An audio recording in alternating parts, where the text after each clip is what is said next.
Good day, everyone. So, my topic is all about politics in China. So, the politics of the Republic of China take place in a framework of a representative democratic republic whereby the president is the head of the state, while the premier or a president of an executive yuan is the head of government and of a multi-party system. So China has a unique multi-party corporation system. So the country is led by the CCP, which cooperates with 8 other parties to discuss and manage state affairs. So the Chinese also systems differs both from the pluralist party systems common in the West and one-party systems in use elsewhere. In short, it is a political system with Chinese characteristics.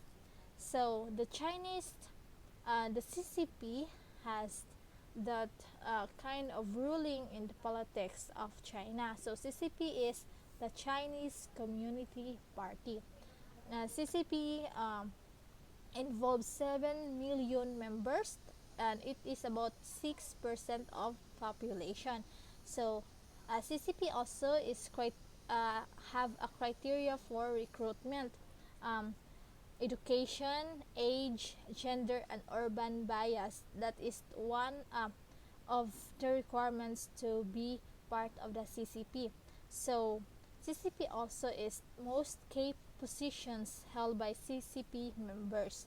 It is the leading political party in China, a tightly organized political force that controls and leads society at all levels. So CCP is a party that sets policy and controls its execution through government officials who are required to be CCP members. Also, CCP is the way that China politics is progressed. So there have 8 small parties that contributes to CCP. That is the China Qigong Party, China Domestic League, Jusan Society, Taiwan Domestic Self-Government League, China Democratic National Construction Association, the Revolutionary Committee of the Chinese Kuomintang, and China Association for Promoting Democracy, and lastly, the Chinese Peasants and Workers Democratic Parties.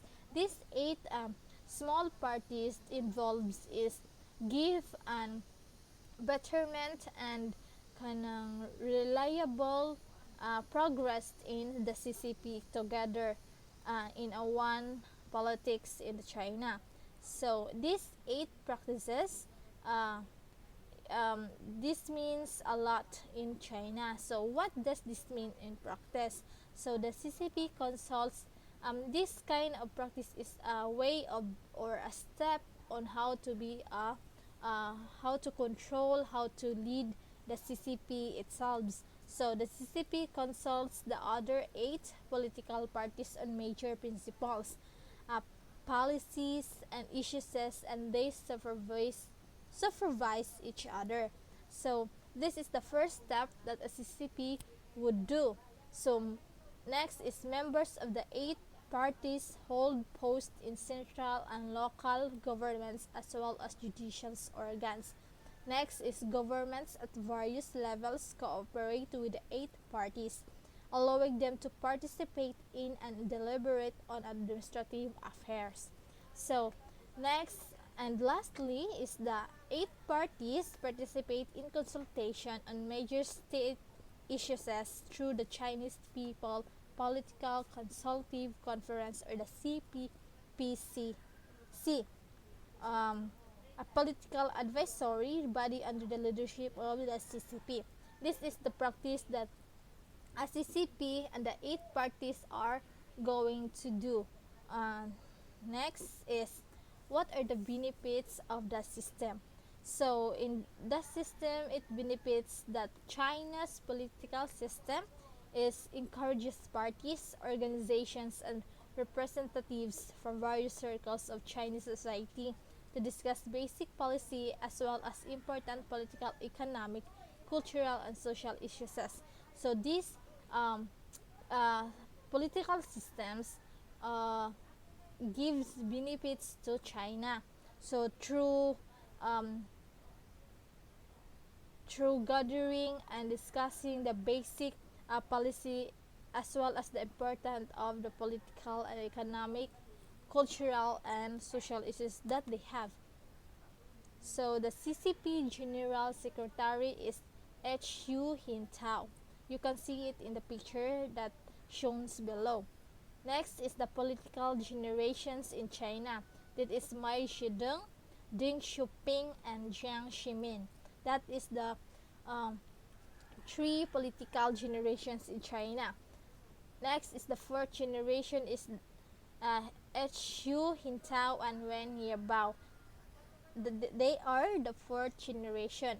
So, as a political overview of China, overall, China has a well-developed and trained uh, country. Then China is current political leader is Xi Jinping, the president since 14th of March 2013.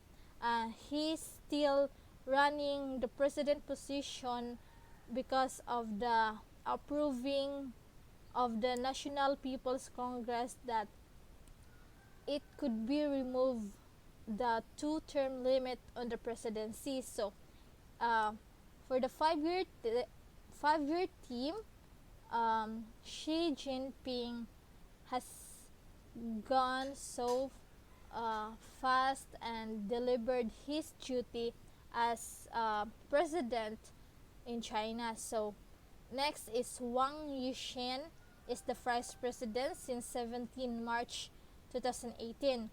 Uh, as what I say, president and vice president indirectly elected by National People's Congress for 5-year term.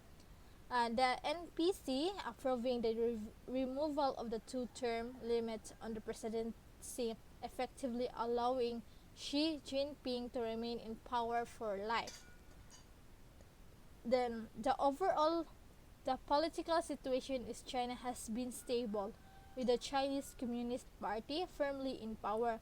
So until now, 2021, China is a strong leadership, strong economic, and strong country because of the CCP. They maintain their stable economic growth. They maintain their country as progressed. So the only political party in the country is the CCP. There are 8 other registered small parties, but they are all controlled by the CCP. Those 8 parties that I tackled earlier, that are the small parties nga ning together sa CCP, which is the CCP has always the control to that 8 parties. So the election dates of China is their presidential is on March 2023 I mean. Then and the National People's Congress is late 2020 or early 2023. So that is the overview of politics in China.